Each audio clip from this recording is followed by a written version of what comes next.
رادیۆ لە ماوەی ئەم چەند ساڵی ڕابردووشە هەوڵیاوە ئەو ناسنامەیە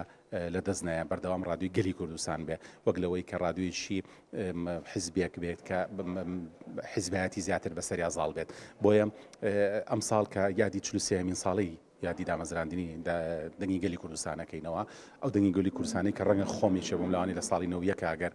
بەخەویش بم دیایە ڕۆژێک لەم ڕادیۆ کارەکەم نەگە بم بە بەڕێوەری ڕەنگەی چێ بوو بێ لە خەوە شیرینەکانی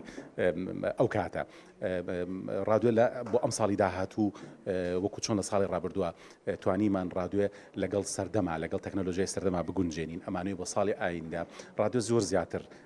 بە ساڵانی پێشووتری هەوڵ بین زیاتر لەگەڵ گۆڕانکاریەکانی سەردەم لەگەڵ تەکنۆلۆژیای سەردەم لەگەڵ بابەتی سەردەما بیگونجێنین تاوەکو بتوانین ئێمەش لەو کاروانە خێرایی کە لە بواری میدیایە لە سەرتاسەری جیهانە ئەڕات ئێمە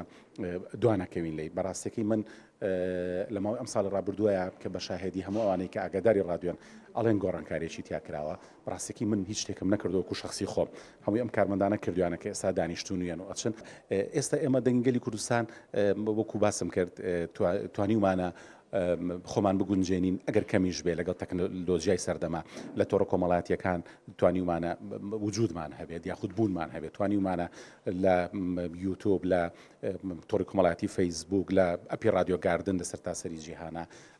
بتوانین خۆمان بگەینینە دەرەوەی کوردستان واتە رادیۆ لە سیارە بێنینە دەرەوە بخینە گیرفانەوە کە ئەمە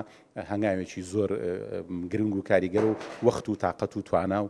پێداویستی ئەوێت هەوڵێکی باشمانەوە بۆ ساڵی ئایندا ئەمانوی ئەمە زیاتر بکەین ئەمە زیاتر بکەین هەچەنە رادیۆیە بەڕێی من تا ئەم دەقیقەیە چێژ و تامی خۆی لە دەست نایەوە